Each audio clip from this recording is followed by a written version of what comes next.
Ladies and gentlemen, this is Scott Pollock, Chief Editor of the Critical Post Chicago, reporting.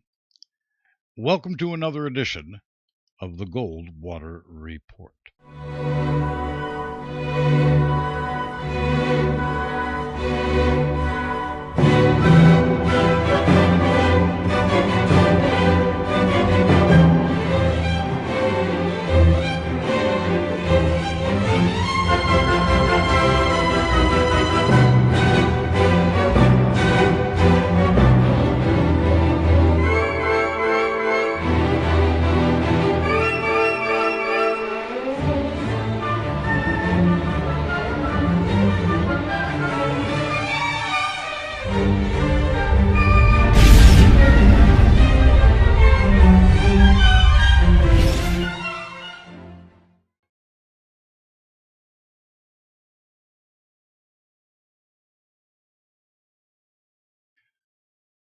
Thanks again, ladies and gentlemen, for tuning in to the Critical Post Chicago and this Goldwater Report. We appreciate it. I didn't prepare a script about this, but I'm going to weigh in at this particular point in time on the election results that we have just been witness to over the last 5 days. Now that the noise is dying down a little bit, I saw no reason to come on the air and add any discussion or opinion about what I was witnessing along with all the rest of you.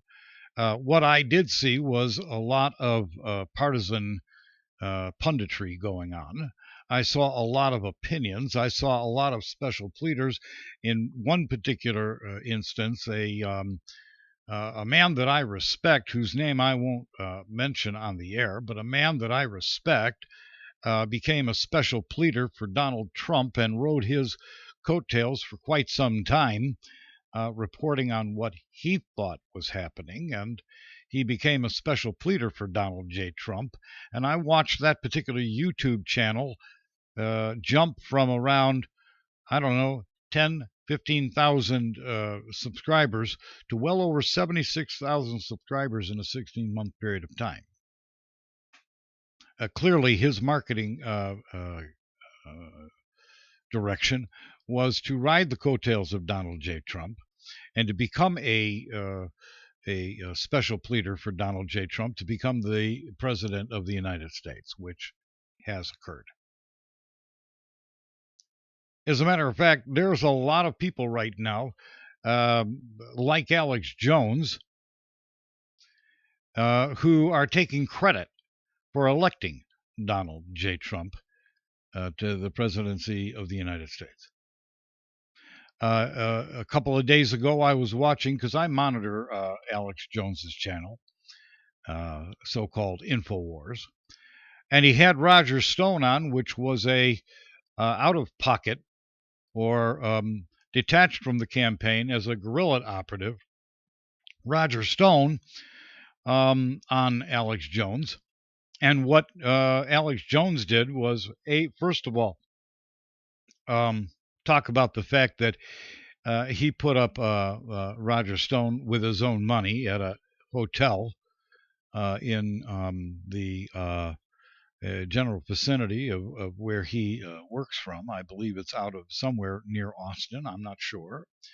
But, as if to say that he was a magnanimous person, and that's the way it was presented. He was generous to Roger Stone. When Roger Stone, he mentioned, only wanted to stay in a Motel 6, but Alex Jones wouldn't have it. Well, okay, that's great. But in the meantime, in that almost in the same breath, he asked for donations to Roger Stone's StopTheSteal.com, and for people to make donations to Roger Stone and to milk his audience for those donations. And now Alex Jones has the temerity of mind to tell his audience that he is the media in this country, the so-called media in this country, when all he was an operative and a special pleader for Donald J. Trump for the last 18 months, and he did not. He is not solely responsible. Then I listened to another channel. I monitor Michael Savage. I also monitor Mark Levin. I monitor a lot of conservative commentators, as well as listening to the news reports that are coming over ABC Broadcast Network, CBS Broadcast Network, NBC Broadcast Network, CNN, all the rest. And Michael Savage took credit for electing Donald Trump, which he's got a much bigger audience than Alex Jones. And he took credit for and his actual real name is Michael Weiner, I believe Michael Weiner. But Michael Savage, using the nom de plume Michael Savage, he took credit for having been the one that, because of the books that he's written, he is taking credit for the platform that Donald Trump ran on. And his big thing was borders, language, and culture. Be all that as it may, there's a lot of positioning going on right now. And maybe that performed some amount, maybe those two people performed some amount of good for the candidacy and campaign of Donald J. Trump. But that's not what elected Donald J. Trump to the presidency of the United States, per se. What elected Donald J. Trump to the Electoral College victory that he achieved, which I believe right now is standing at 301 electoral votes, is the fact that the Democrats in the Rust Belt states did not show up to vote for Hillary Clinton. Now, I wrote an article that said something along the lines, you can see it at the head page of the Critical Post. I wrote an article that said Eddie woke up 8 November 2016, Eddie being a euphemism for the blue-collar worker that has been disenfranchised as a result of labor arbitrage going on across the world for the last 25, 30 years. 50,000 manufacturers, between 50,000 and Donald Trump said in his campaign, he used the amount, 70,000 manufacturers have left this country, leaving a large swath of the population scrambling for a job. Much of that population left the workforce. We now have a reported figure of 94 million people not in the labor force. But that doesn't mean that they're not a statistic. The official number, which is being reported as far as unemployment is concerned, is 4.9%, and everybody knows that that figure is a false figure, and it does not take into account that there's 94 million people that are permanently out of the labor force. 45 million people on food stamps. So that 4.9% figure does not reflect anything that's real. It is a false number. It's a false positive. Be that as it may, we wrote an article about Eddie waking up. And he did wake up. And he woke up in the Rust Belt states. But I would also stipulate the Rust Belt states being, Pennsylvania, Ohio, Indiana, Wisconsin, and Michigan is not done certifying their votes. Donald Trump was able, as everybody knows, to carry Ohio, North Carolina, and Florida, which he needed to do in order to win. But the left-leaning major media corporate conglomerate punditry that had been trying to demoralize the country into making everybody believe that it was a fait accompli that Hillary Rodham Clinton was going to be elected president of the United States in full lament mode right now.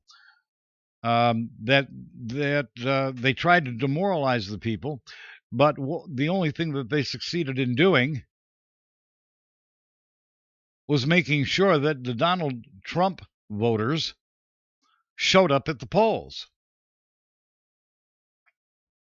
And they showed up in not particularly unbelievable numbers, but he didn't have the ground game that Hillary Rodham Clinton supposedly had.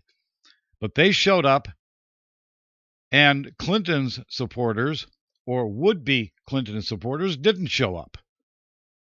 There was only about 120 million votes cast in this election, whereas in the last election, I believe it was between 126 million and 128 million. Had the rest of the Democratic Party sympathizers in this country showed up in those states, Hillary Rodham Clinton would be the president of the United States by Electoral College and popular vote. So Mr. Trump achieved a victory, and how he benefited was the opposition research that was put in place that was supposed to be used for the president candidacy of Jeb Bush, who got knocked out of the race early on. Donald Trump benefited from that opposition research. The WikiLeaks email dumps and all of the rest of the garbage that we have seen that they were able to get out of the DNC. And by the way, how that occurred, I saw a report. One of John Podesta's assistants was gamed into believing that their password had been compromised, and she went to a phishing site that looked just like a Gmail authentication site and changed the password and reported the changed password to that site. Now, we don't know who owned it, but it wasn't the Russians. So that whole narrative is absolute garbage. But all that aside, that's how a lot of this stuff comes on. Then the next thing we know, within the last couple of weeks of the election, a man by the name of Dr. Steve Pieczenik came on the air, who is an intelligence operative in the Foreign Service and an expert in psychological warfare, and started to explain to people. One of the videos we have linked at the head page of the Critical Post, and it started to explain that they mounted a counter coup to stop Hillary Clinton from being elected president of the United States. And you can see that. As a matter of fact, if you go to Steve Pieczenik's Pieczenek, if you go to his YouTube account, you can see those videos. And that was unprecedented. Steve Pieczenik has never gone nakedly on camera and done anything like this. He has been on YouTube. He has said many things. He's a very intelligent man. He was also the writing partner and consultant for Tom Clancy on many of his spy novels. But Steve Pieczenik came out as an operative for the Trump campaign.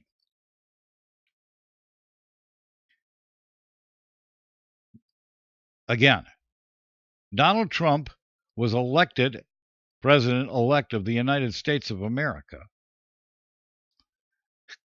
because anybody can see that the Democratic Party vote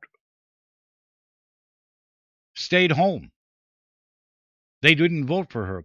And what Democratic Party people were in Pennsylvania, Ohio, Michigan, and Wisconsin, North Carolina, and Florida that would have voted for possibly a better candidate than the flawed candidate of Hillary Clinton, migrated over to the Republican Party, and they voted for Donald Trump, which gave him an electoral college victory. He did not win the popular vote. Now, the special pleaders for Hillary Clinton, Democratic National Committee, and everybody's calling for an end of the Electoral College. Well, that's not going to happen. But they want it done so that they have a permanent majority because they haven't had a majority of the votes. Just like in Al Gore's campaign. This is twice in the last 16 years that an electoral college put a Republican Party candidate into the White House. Second time in 16 years. But that's the way the Electoral College is supposed to work. So that we don't have a majoritarian or a tyranny by the majority, purely democratic system, because that's not the way this country is supposed to work. Now, all of that being said, we have one party in this country, ladies and gentlemen, and it's called the Banking Party. And there are two wings of the Banking Party, Republicans and Democrats. And they fight for control of the bank every election cycle. Congressmen and senators are merely nothing but bankers. If you look at it, all they're doing is fighting for the control of expenditure.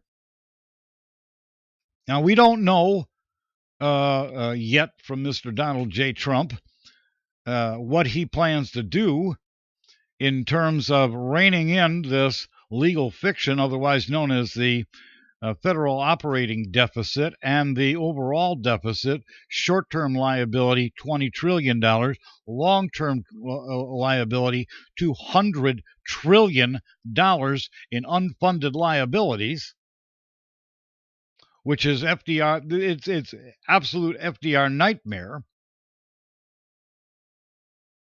We don't know what he's going to be able to do.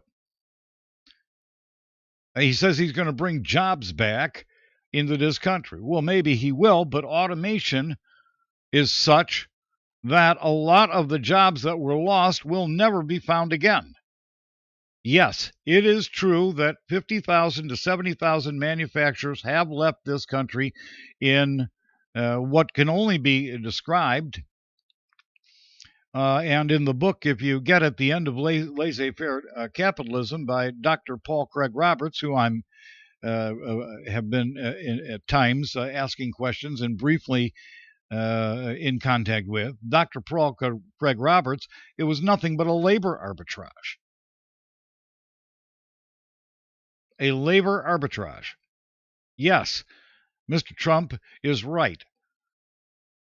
These companies were offshored, and they were offshored in a labor arbitrage. But whether or not those 50 to 70,000 manufacturers are all going to repopulate as a result of his policies is yet to be seen. And even so, automation is such that a lot of jobs that were done by humans are now being done automatically. So that's a big item. A big item. Now, Mr. Trump is going to have one heck of a time draining the swamp, as he puts it. He is going to have one heck of a time. And I don't know that he knows fully exactly how bad of a banana republic he's dealing with. And I don't know that the power of the presidency at this particular point in time is powerful enough, even though it is the most powerful governmental position in the world, ostensibly. The corporate regime that basically buys and pays for this country and controls this country is going to have something to say about it. And one thing that I find very curious that nobody is asking a question about is, what was his meeting with Henry Kissinger about? Now, he met with Mr. Kissinger several months ago for about an hour or so. I don't know what happened with that meeting. Nobody knows what was discussed there. Why was he meeting Henry Kissinger? Henry Kissinger is the stooge that is out there as part of the face of the corporate regime. I don't know how many boards of directors Henry Kissinger is a member of. I suspect it's quite a bit. And I don't know what that man said to him. And on another note, I remember watching the Alfred E. Smith dinner after the third debate was concluded, where Henry Kissinger walked up to Hillary Clinton at the end, and nobody paid attention to this. And he was sitting there talking with Hillary Clinton, and I watched the whole interchange, couldn't hear what was being said, and Hillary Clinton was waving her arms and pointing her fingers off in the air and making point after point after point, saying things like, that's got to happen, this has got to happen. That's what it looked like she was saying. And Mr. Kissinger, she sat there and sat in Mr. Kissinger's face on the dais, basically, in his face, standing toe to toe, nose to nose with this man, making emphatic gestures at him for about 3-4 minutes. So something was going on there. And nobody made any notice of the fact. So what the corporate regime is going to have to say to Mr. Trump after he finally gets sworn into office is going to be very interesting to find out. If we could find a way to penetrate that layer with our team of special investigators that we have just announced that is basically laying in wait to go to work. If we could find out what that corporate regime and the spokesman for that corporate regime are saying to Mr. Trump, if there is a way to do that, I would like to know. God knows how much money that would cost, but I would like to know. Because there is no question that the board of directors of companies like State Street Corporation, law offices like Dillon Reed that Catherine Austin Fitts came from, J.P. Morgan Chase, Goldman Sachs, all of the regulars, Citi Group, Boeing, General Motors, Ford, Lockheed Martin, Grumman, General Dynamics, Rockwell,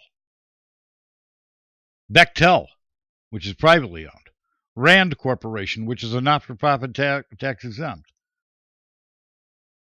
Systems Planning Corporation, McDonnell Douglas, Colt, the gun manufacturers, the weapon manufacturers, all of them. The food manufacturers, Archer Daniels Midland, Monsanto, a division of an offshoot and division of E.I. DuPont and Nemours. All these blue blood corporations. What they're discussing and what kind of message they're going to send the President-elect Donald J. Trump. But again, to sum up this Goldwater report, Donald J. Trump was elected president because of Democratic Party sympathizers and voters in Pennsylvania, Ohio, Wisconsin, Michigan, North Carolina, and again, he needed Florida. The Democratic Party sympathizers didn't show up in enough numbers. The Republican vote over the last many election cycles really has stood somewhere between 60 and 65 million. Every election cycle, I took a look at the numbers. 2000, 55 million. 2004, somewhere around the same amount, 60 million. 2008, 65 or 68 million. No, wait a minute. That was Democrats. No, about 60 million for John McCain. 65 million for Mitt Romney. And then again, Donald J. Trump, just under 60 million. So the Republican Party hasn't grown that much. And apparently, although they're trying to do a good job of it, guys like Mark Levin, Rush Limbaugh, Sean Hannity, all the household names that you know of, plus the cadre of other radio hosts out there, because talk radio is basically all conservative, quote unquote conservative talk radio. It's all conservative. They have not done a good enough job at attracting enough people into the quote unquote Republican Party tent, which is just one half of the banking party.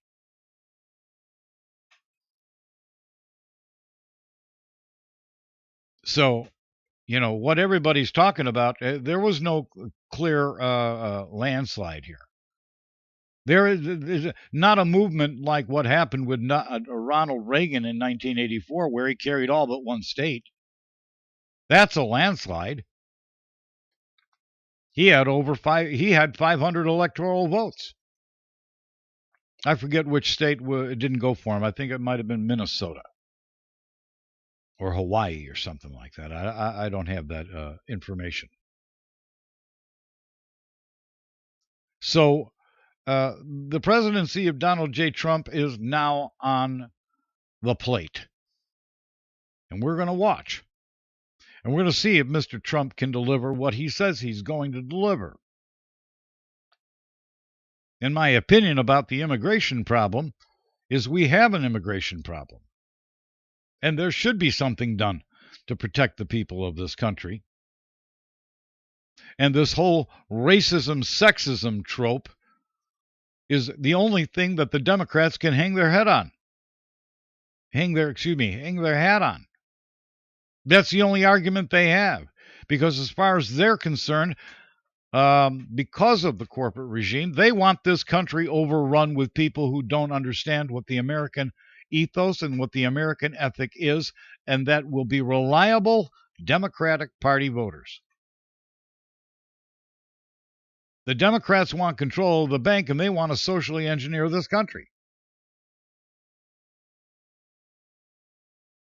I'm going to get into that in the next broadcast. Again, this is Scott Pollock, Chief Editor of the Critical Post Chicago, reporting. The next broadcast is going to be about how we got here. Before I describe our legal reality in a subsequent broadcast after that, how we got to where we are today.